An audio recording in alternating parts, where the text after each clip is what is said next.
I at one point I had a lifetime ban from the Mecklenburg Inn from Okay. when I went to college there. I think that's probably been lifted, but that was a nice place. I used to go there every Tuesday night. It used to be open mic night with Todd Coyle. That's back in my back in the 90s. So, but I love the vibe of Shepherdstown. John Henry was a little man, sit on Harper's Lea.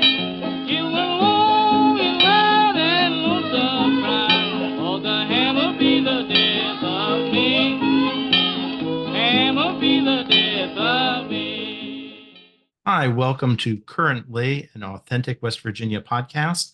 I'm Daniel Bennett, the host, and we are lucky to have Matt Lewis with us, who is the author of Filthy Rich Politicians and Too Dumb to Fail. He's also the host of Matt Lewis in the News YouTube channel and co-host of DMZ podcast with Bill Scher and co-host of the Wrong Stuff podcast with Guy Denton.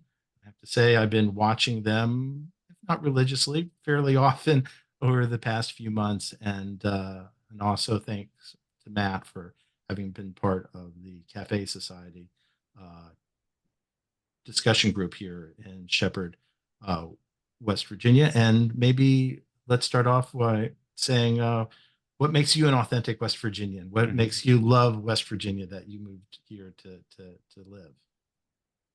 Well, I'm from Western Maryland, not too far away from the Eastern Panhandle of West Virginia. My wife and I lived in Virginia for about 15 years, and then we've been back here for like 4 years or so, back in West Virginia. And I guess maybe it's like adopting a child that if you seek to adopt a child, it means you really love them and you really wanted them. And I think the fact that I've lived in other states and I'm back here in West Virginia, where I went to college, is a sign that I really love West Virginia because I chose to come here. So, and it's been great. And my boys really they don't know much else. I mean, I've got a 13-year-old and an 11-year-old, and so this is home for them and almost heaven. Wow, that's wonderful.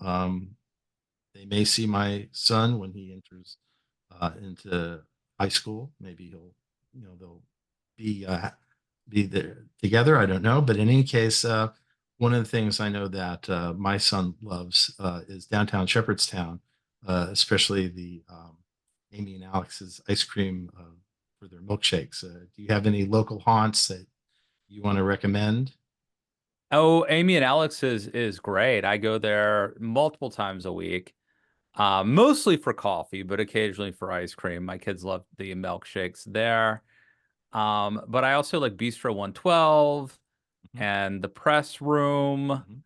mhm. And I don't think I at one point I had a lifetime ban from the Mecklenburg Inn from Okay. when I went to college there. I think that's probably been lifted, but that was a nice place. I used to go there every Tuesday night. It used to be open mic night with Todd Coyle.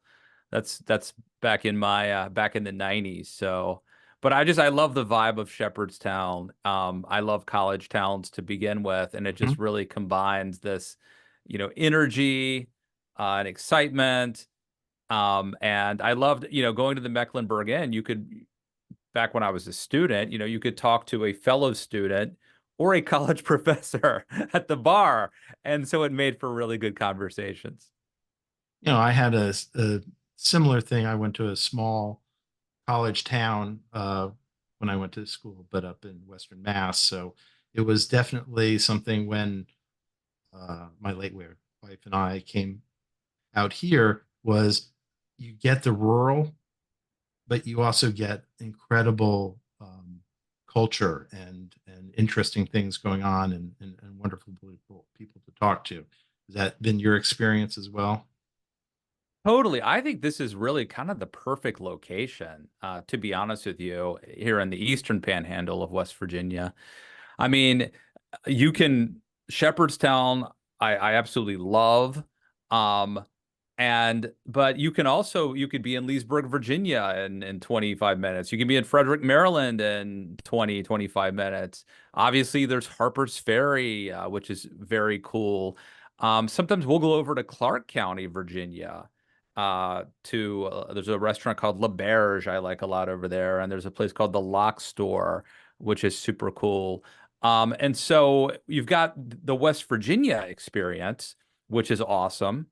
And then you're very close. I mean, you're accessible. I can if I want to go to DC to do MSNBC, I can do it pretty easily. Or if I want to go to Dulles Airport, it's really an amazing place for so many reasons. And, my kids are involved. We go to a local church here, which has these awesome camps. There's another local church near Shepherdstown that has these amazing sports activities, Mhm. volleyball, flag football, soccer, you name it.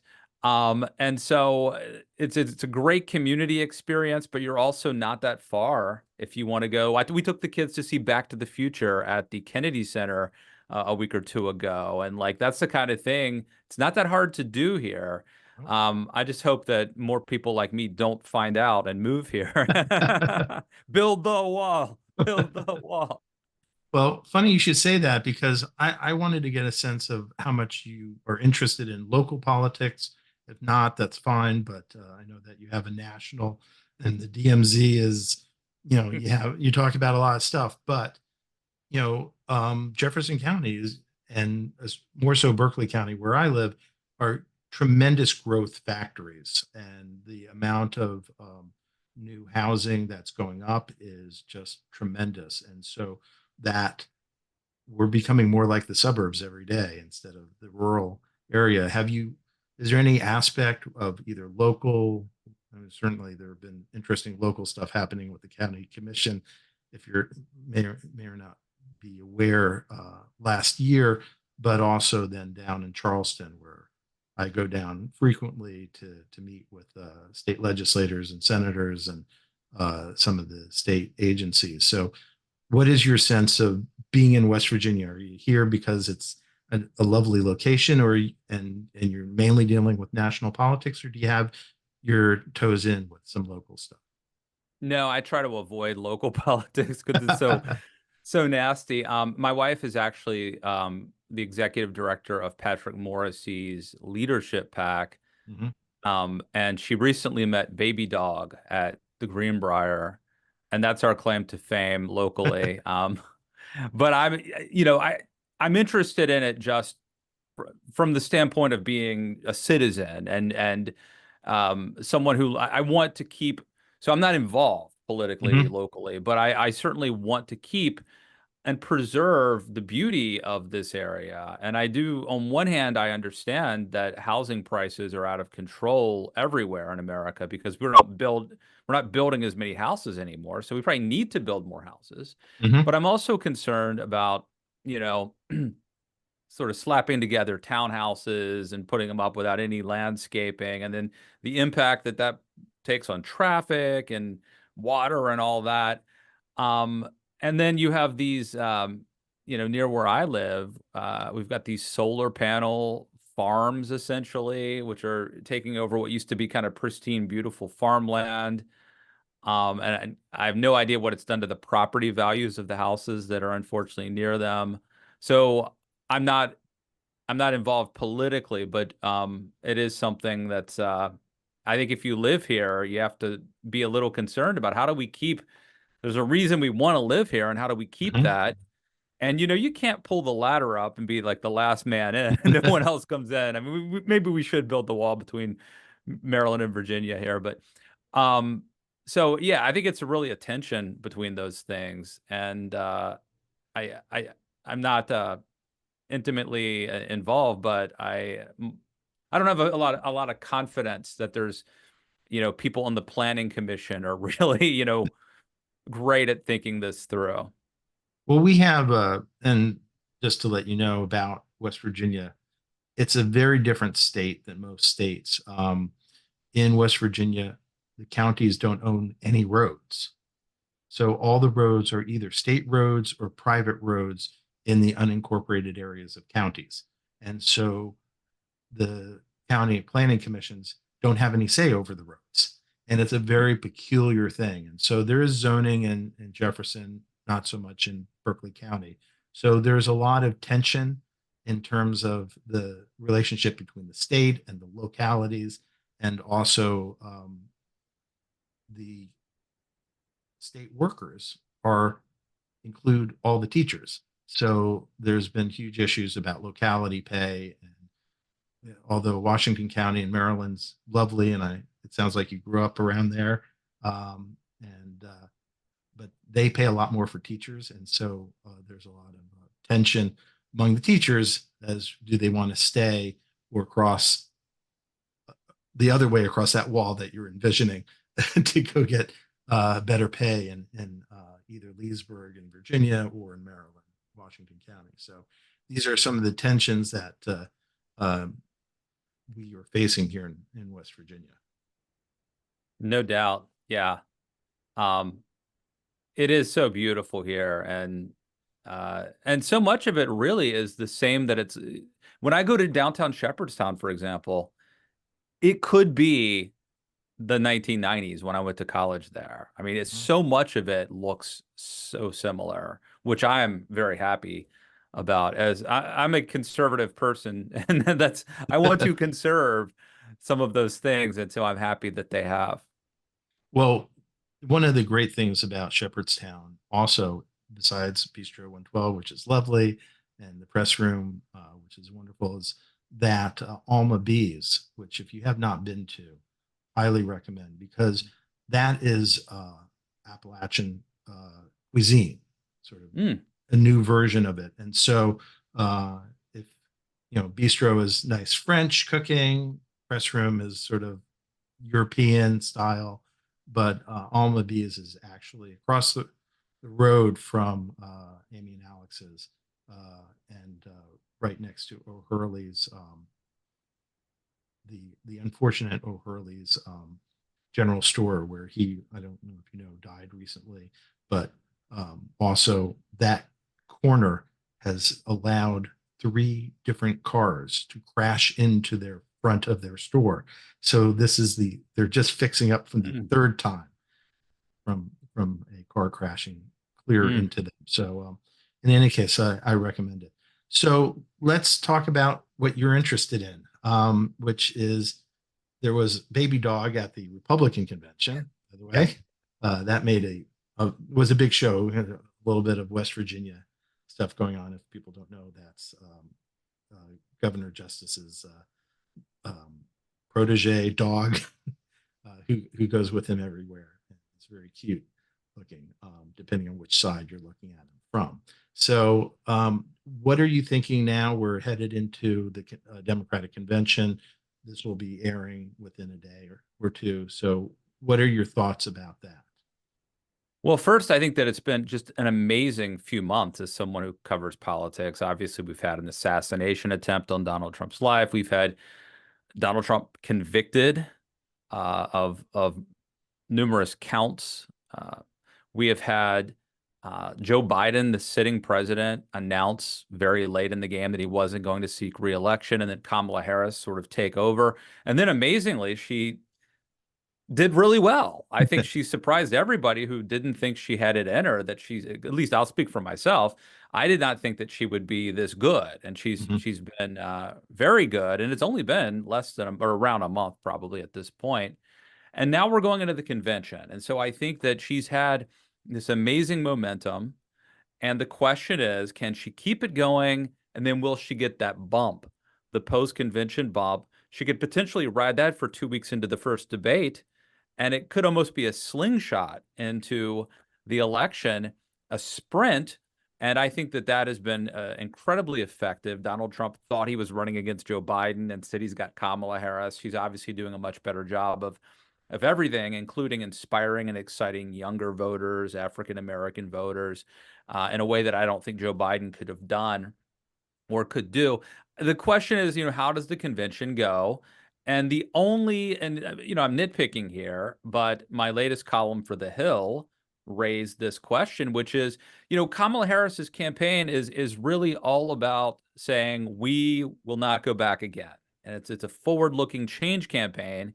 And yet you've got Joe Biden speaking, Joe Biden's wife, Jill Biden, Dr. Jill Biden is speaking. Jimmy Carter's grandson is speaking. Bill Clinton is speaking. Hillary Clinton is speaking. Barack Obama is speaking. And in my opinion, if I were a Democrat trying to organize this convention, I would want it to be all forward-looking. Kamala Mhm. Harris, Tim Walz, Gretchen Whitmer, Andy Beshear, uh, Josh Shapiro, like that kind of thing. You've got an Yep. amazing young bench, and you've got this great, talented vice president. I would want to maybe do the handoff from Joe Biden and then everything forward looking. And I do wonder if they might get bogged down a little bit with all of these dignitaries from the past, making their bow and their appearance at her convention. One of the things I think about is the how it's covered. And so when I was younger and grew up in politics, you watched the convention from beginning to end.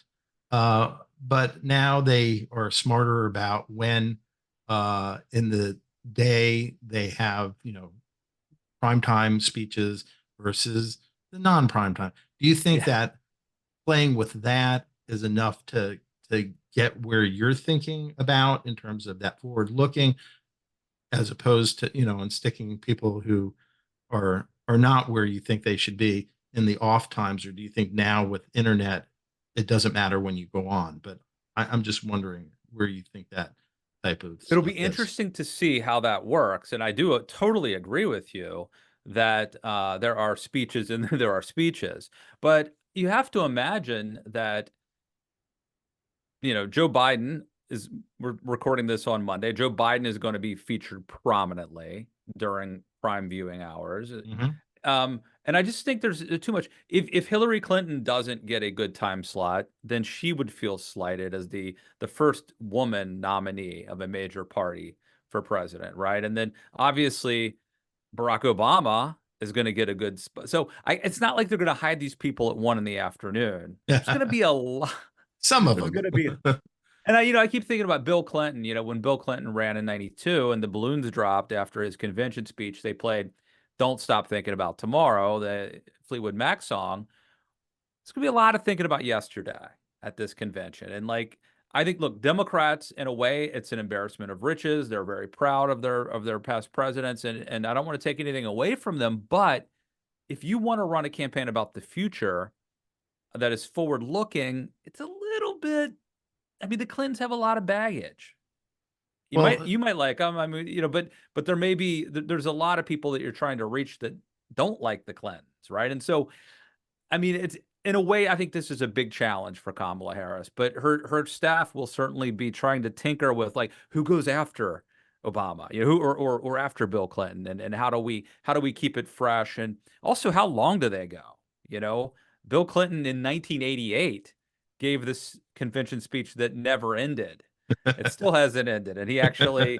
I think when he said in conclusion, there was a round of applause, and he actually ended up having to go on Johnny Carson. That's how old this reference and yours truly is, to make fun of it and to kind of get past it. So, I'm sure they'll be tightly scripted and all that, but it does pose a challenge. Well, yeah, in the Republican convention, they didn't have anybody who previously pretty much ran for president or who was president. So they have cleared the deck on their Yes. side, which is one way to think about it.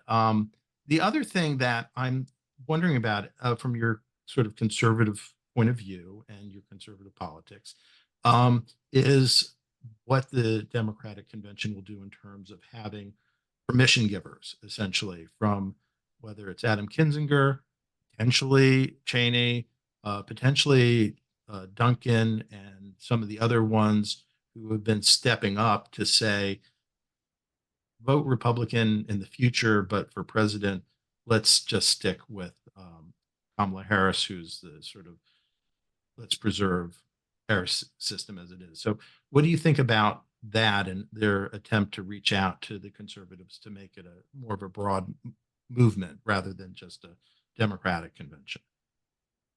I think it's a good thing to do. Was it Zell Miller in 2004 who spoke at the Republican convention? I think Trump had like a labor union leader speak at his. It wasn't a full-throated endorsement, but still, I think Joe Lieberman spoke at a Republican convention at one point. So, this is not a new idea. Right. And I do think on the margins it helps. It creates a permission structure where you can still be a good Republican but vote for Kamala Harris or something. So I think that's definitely worth watching. And honestly, I think from a strategic standpoint, probably more important than hearing from Hillary Clinton, in my Yes. opinion. Yes. Yeah, I think Hillary, you have to check the box because you can't be seen to have slighted her. Whereas someone like an Adam Kinzinger, if he speaks and can appeal to, you know, Mitt Romney soccer moms and suburban, I don't know, Richmond, Virginia or something, like, well, Virginia probably doesn't count. That's not really a swing state, but like in a swing state, that I think has the potential to actually move more voters. I mean, there are tens of thousands of Nikki Haley voters who will not vote for Donald Trump, but maybe they'll sit on the sidelines. And so these are gettable votes.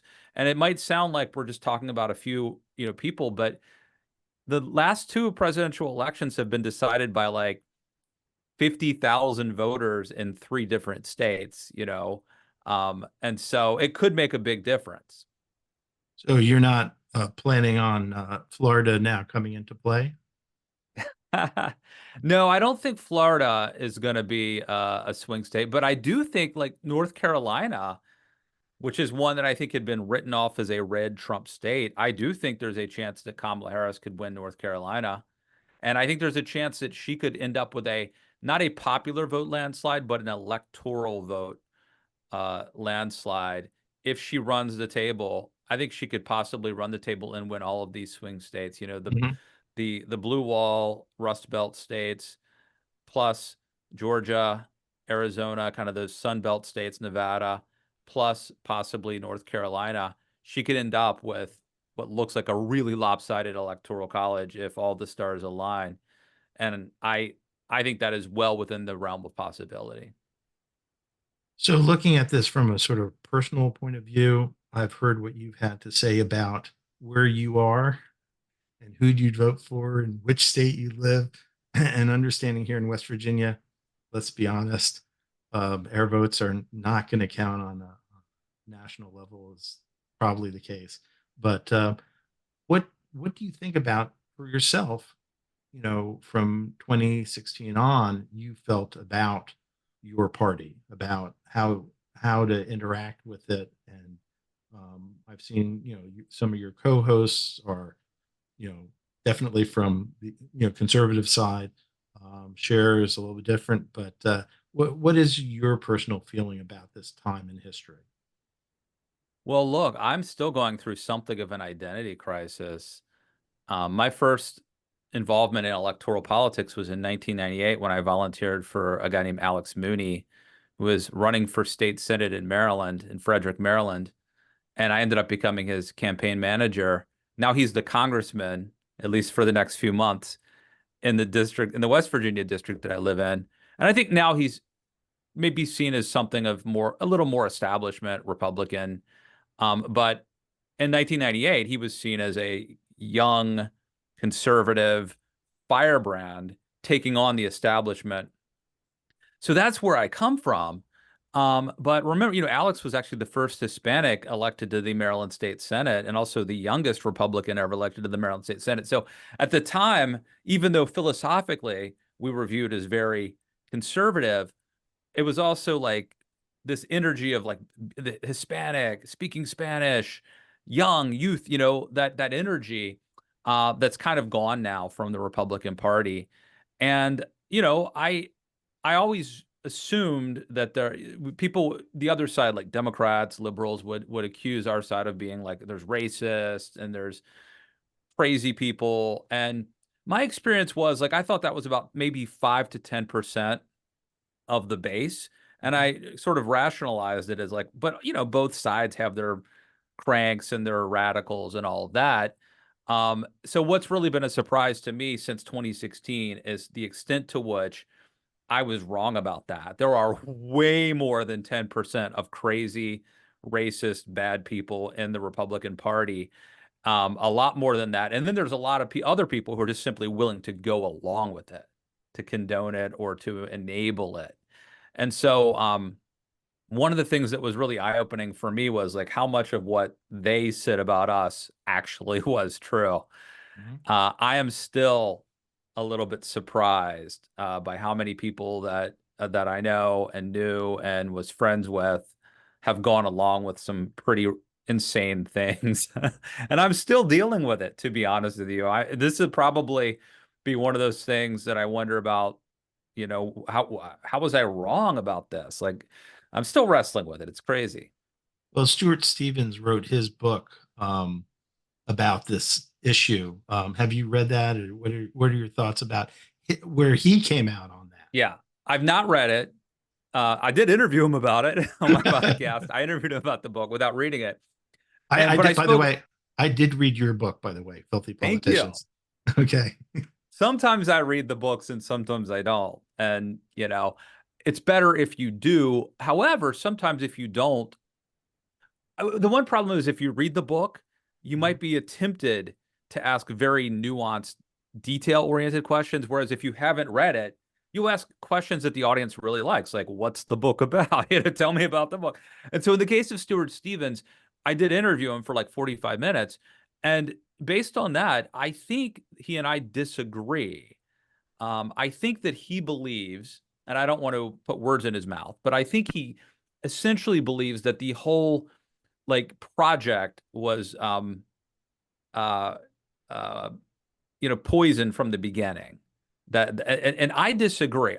I think if you look at, say, like the Reagan Republican Party that I kind of was a part of, if in 1996, if Colin Powell runs for president, Mhm. maybe he beats Bill Clinton. Maybe you've got a Colin Powell presidency. Republicans have the first African American president ever elected. They don't go into Iraq because Colin Powell wouldn't have gone into Iraq, and the world looks totally different, right? Or maybe if Mitt Romney wins in 2012, Donald Trump never shows up. There's all of these possible scenarios. So I do not believe that the rise of Trump was inevitable. I think that there's a scenario where kind of the Republican Party and the conservatism that I believe in would have prevailed and the good guys would have won. And it wouldn't have been like inherently or destined to be evil. Having said that, to go back to what I said 5 minutes ago, I do think I miscalculated how bad things were and how many kind of bad people, evil, crazy, radical, weird is a good word right now. I think that very appropriate existed. So I'm not quite in the Stu Stevens camp, but I'm also not like some naive, Pollyanna about it either. So, if I understand correctly, your politics didn't change much. You Yes. are thinking Correct. that the party changed significantly from what it had been under Mitt Romney or the first Bush and Reagan as well. And it was, you'll have difficulties with the Iraq policy, but not necessarily on his economic side of where G.W. Bush was. Does that sound right? I don't want. That's exactly right. Okay. Yep. Um, on that, one of the things that caught me was when there was the whole Veep stakes. Let's not talk about the couch sitter, but when one of the Democrats, when Kamala Harris was trying to go through it, um, Ezra Klein did this incredible interview with the Walls, and when I heard them talking about the program for um, public school lunches and the idea of not means testing anymore and just letting parents send their kids to school without that. That's a West Virginia potential thing. I mean, like Minnesota, we're pretty rural, and we have a lot of agriculture in our state. For me, And just in terms of your politics, looking at the supposedly leftist Walls, who I don't think is very leftist, but in any case, he came up with a policy. And I'm thinking, and we're going to discuss it in my Cafe Society next week, will the program that Walls set up be something that's good for other states, and especially here in West Virginia, where we can help the agricultural sector at the same time we have something where people aren't stigmatized or because their parents don't make enough money that they can just go to have lunch. What do you think of a policy like that? Because when I heard that, I said, oh my goodness, I think she may pick them. No, I heard that same interview. And I do think that some of Tim Walls's policies are um, pretty left wing, particularly as governor of Minnesota. However, I don't see this as one of them. Mhm. You know, this seemed to me to be a really good policy, and it was based on having viewed um, kids who can't afford lunch, but they would get some sort of a ticket or something to get a reduced price or to get a free lunch. But there was a stigma attached to that, and Mhm. they seem to be sort of ashamed to use it, and maybe they got picked on in some cases for using it.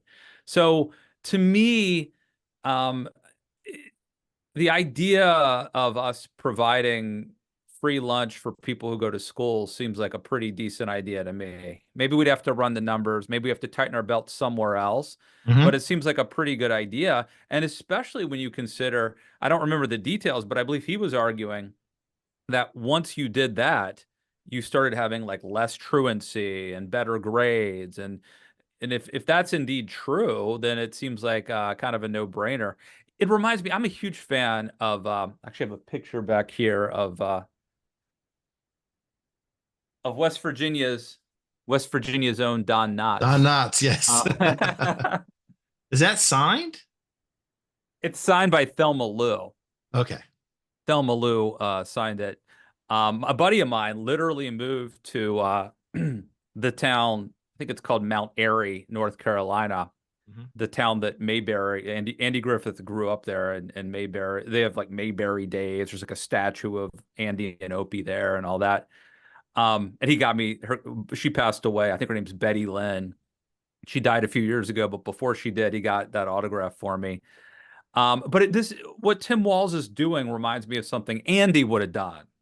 Well, Barney would have been against it. You know, you can't give them free lunches. Next thing you'll be giving them free breakfast. And Andy would have been like, well, Barn, it's not that much. And if it's going to get him into school and on a full belly, we might as well, just to me, like, and honestly, the way Tim Walz presents it is in a Mhm. very Andy Griffith-esque way. So even though I think some of his positions actually are very progressive, his demeanor, his vibes seem very country and commonsensical to me. Okay.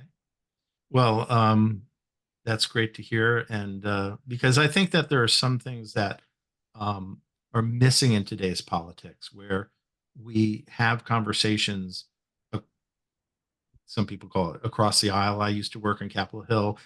I worked with Republicans on lots of legislation. So I never quite understood how things were. And when I go down to Charleston, you talk across the aisle all the time. What is it that is so possible? And some people say Washington politics are crazy and people don't talk to each other, but they do. And why do you think that outside of the halls of Congress and state legislators, people don't talk? What's going on that we have, can have these bubbles that we live in? What do you think is going on Oh, I think there's a whole bunch of factors. One is, members of Congress used to spend a lot more time together. Now they fly back home all the time immediately. So they're not spending as much time hanging out together socially as they used to do 50, 60 years ago. I also think, I don't know if you're familiar with this concept about the sun party and the moon party, which is to say that basically there used to be a Sun Party, like FDR. When FDR was dominant, the Democrats were the Sun Party. They were the dominant party, and the Mhm. Republicans were the Moon Party. They knew that they were in the minority and that they weren't going to be, I'm sorry, that they weren't going to be in the majority next year, right? There was no chance. Like, kind of for 40 years, Democrats were in control of Congress. And so during that era, I think there's an incentive to work together. The majority party knows that they have the confidence that they're the leadership, and then the minority party knows, like, we're not going to oust them in 2 years. So there's no penalty for working together. And like similarly, I think during the Reagan era, the Republicans were more the Sun Party, and Democrats were the Moon Party. But we've actually had now for about 20 or 25 years a scenario in which every 2 years control switches back and forth. And so if you believe that you're going to lose your majority next year, then your goal is to ram everything through you could possibly get done today. Throw a touchdown, throw a Hail Mary, because you're not going to be in office tomorrow. And similarly, if you're out of power, but you think you're going to be there a year from now, why would you want to compromise and settle for the Democrats to get credit for a border deal when you're going to take back Congress, and take back the Senate and the presidency, right? And so I think that people tend to think that a competition's good, and the fact that we have these two parties, about a 50-50 nation, these two parties vying for power, that's good. I actually think it's been bad Mhm. when it comes to what you're talking about. And then I think also the fact that everything's now on TV, everything's C-SPAN's on TV. We've got these cable news outlets. So compromise doesn't look good. It looks like a smoke-filled back room. And so, believe it or not, I think the increased transparency has led to less bipartisanship and less comity in Congress. Those are just three. I think there's probably like 10 big reasons. I think that's a great point. On the C-SPAN viewers, when I was a congressional staffer, when my boss went down to make a floor speech, it was horrible because they would start calling before she had even spoken to complain about her from Mm. wherever in the country it was. They were like, "She is horrible. Why is she?" It's like, why don't you listen to her at least, and then call back? But I do think that point of you need to get stuff done in the first 2 years, because that really started, I think, with Clinton, because my dad worked in the White House there for the healthcare plan, and when that didn't happen, and don't ask, don't tell, and the revolution that took over with the 95, and I was there working in Congress and saw about half of my friends lose their jobs Mm. that year. That was something. And so everything he had to get done was, in the first 2 years of significance. Now he did other stuff in a bipartisan manner, and we can get into it. But the same thing sort of happened to Bush, and then the same thing happened to Obama, and then the same thing happened to Trump, and then again to Biden. He had to get everything he wanted done in those first 2 years, knowing that he might not have another bite at the apple, as you said, with the border bill. They wouldn't let him get it passed, and so that deal was scotched. So another issue that I think you can speak to, because of filthy rich politicians, is, what do you think the answer to that is once we get through this election? People start to think about reforming the system, because um, Obama famously decided not to do public financing, and we don't have real public financing. And then we have people getting wealthy while they're in office, although that probably goes back to before LBJ, but LBJ got very wealthy while in office, and that certainly has been the stuff that you brought up on among Democrats, Republicans. It didn't seem to matter much. When you're near power, you sometimes feel that you should make money that way. So, what do you see in the next year, if things are reasonable next cycle? What would you suppose would be a good way forward? Well, I think the simplest and most important thing we could do is just ban members of Congress from owning individual stock. And there have actually been several bipartisan bills and a lot of effort to get this done, and it just never gets done. That's the most important thing we could do. Right, and in fact, until about a decade ago, it wasn't, or 12 years ago, it wasn't even illegal for members of Congress to engage in insider trading. So the Stock Act, when President Obama was in office, I have to look this up. I think Tim Walz was involved in passing that. He actually doesn't own any stock. And I think that's a good model. So maybe that you might see Tim Walz actually champion something like that as if he becomes vice president. Maybe they could actually get it done. I think it would take someone very powerful championing, pushing it as a priority to get it done, because effectively every member of Congress, or 90% of them, say they want to ban stock trading, but they always come up with a reason not to do it. So you never actually get it done.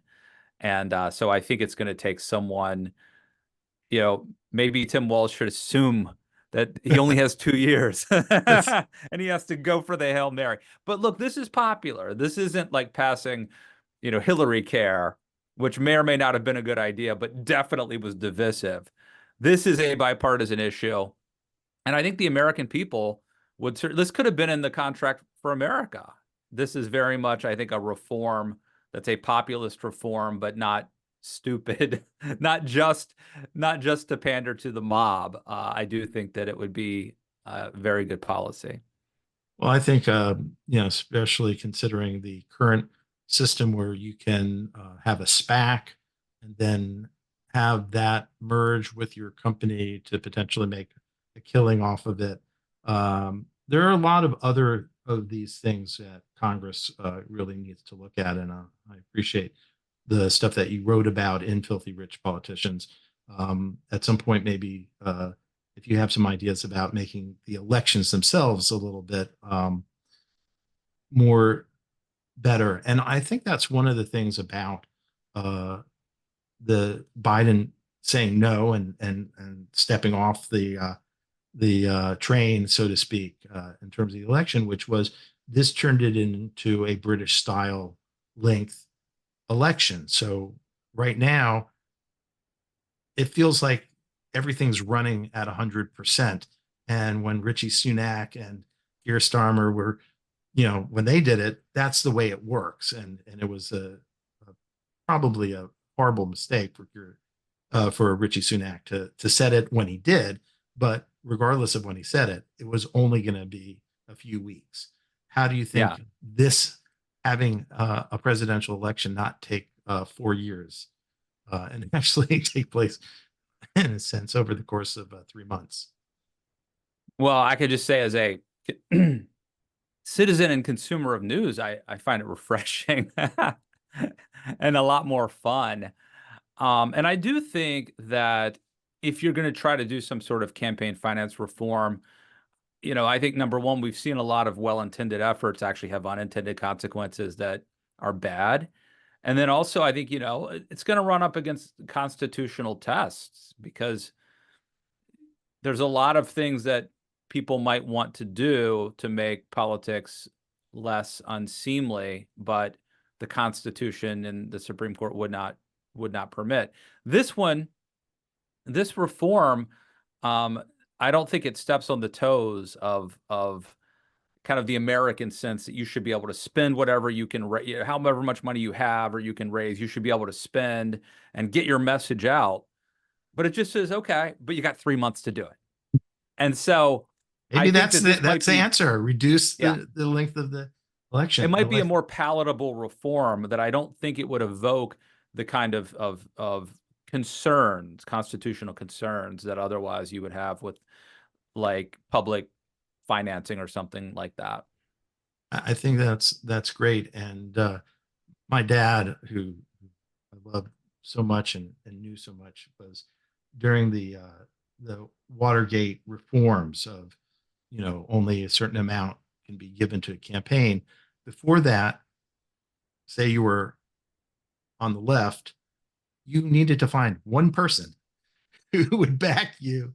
Yeah. Uh, and you'd be only um, in their, in their grasp, Yeah. but Well, nobody else. But it's since like then, it's the Peter bundlers. Thiel. The Yeah. bundle. Well, Peter Thiel can do that, but even today, he can't do that solely. It's Yeah. bundlers. It's like getting, you get 1,000 people, and each of them own a piece of you. So it's a whole bunch of Yeah. them. Of course, then there's dark money, but I like that. So reduce the length of the campaigns, and that in itself, whether you have your own personal fortune or not, it gives both parties a better chance. So I know we're running low on time. So first of all, I want to thank you very much for doing this, and I appreciate that. I'd also like to ask you if there's something else that you want to say. You're going to be on the news soon, or giving great commentary on MSNBC, where I've seen you as well, or what your thoughts for the future are now that we're headed into the final season, or something about West Virginia. Go ahead. Oh wow, that's a lot of possibilities. Yeah, no, I'm excited to watch this convention, and this is just again, never mind the last couple of months how crazy it's been, but it is an amazing time to be alive. And I do think, regardless of how you feel about Kamala Harris, we were poised to have this kind of boring, dreary election with these two old guys, and not just old, but recycled. I mean, this would be a rematch. And all of a sudden, we have this exciting woman who is, possibly going to make history, but also just surprised me. I go to the football analogy of, you know, it used to be in the old days that, if you were a star quarterback and you got drafted, then you would stand and you would hold Joe Montana's clipboard for 2 or 3 years. And then eventually you would get to start a game. Otherwise, you were just backing him up, and you would get to learn the system. Right. Nowadays, what tends to happen is if you sign RG3, he starts the first game in the NFL, and some of these guys flame out because they don't have that time. And I think with Kamala Harris, what you had this very talented athlete who kind of got in a game early, didn't have it, but then she spent the last 4 years holding Joe Biden's clipboard and maturing, maybe getting in a couple games here or there, some scrimmages, but basically had those 4 years to develop and learn and grow. And now she's having that moment. And again, she surprised me, but it is exciting to watch. So I'm looking forward to. I have to watch this stuff, for my job. I have to watch debates and conventions and all that, whether I want to or not. But I'm actually excited to watch them this year. So it makes my life a lot better, especially when you live on the East Coast and, these things don't start till 9 o'clock at night and you have to stay up late. So was that a reference to Tyson Badgett, by the way, your co-alum from Shepherd? Was there a little bit of there? No reference, but we did. I had never met him before, and I took my youngest son to meet him in Charlestown about a month or two ago, and we got his autograph. Nice. So we are rooting for him. Well, thank you so much, Matt Lewis. I just want to remind people that the filthy, dirty, rich, rich politicians, and your several podcasts, and to take advantage of listening to them. It's no matter your perspective, I think you give incredible insights into the thinking of the conservative in today's Republican Party, and just a wonderful look at all of that. And I owe you something at Amy and Alex's. You let me know. Yes. I'll treat you to something there. I'll take you up on that. and affogato. Have you had an affogato there? No. The affogato, what I love about it is it's you take a scoop of ice cream and you pour espresso on top of it. Mm. And they have some wonderful coffee flavored. So instead of using the normal vanilla, you have a coffee flavor. It's really good. So That sounds good. Let's do it. But now we have to do it before noon. I cut off the coffee at 1:15. That's my well, rule. So I'm often there for coffee in the morning. So come by sometime. you got it. All right. Thank you so much, Matt, and look forward to maybe in the future talking to you as well. You take care. Thank you. Thanks for having me. Thanks. Hi, this has been the premiere broadcast of Authentic WV's Currently podcast, hosted by me, Daniel Bennett. I want to thank again Matt Lewis for participating. I will have the links to his information below, as well as to Amy and Alex, which he brought up as a great place to go either get coffee or ice cream. This is not a paid advertisement, but in any case, hope that you enjoyed the first one. Please, if you're on YouTube, subscribe. If you're at podcast.authenticWV.org, I hope you add it to your podcast app as you may be using, and look forward to more of these broadcasts in the near future. Thanks. Bye.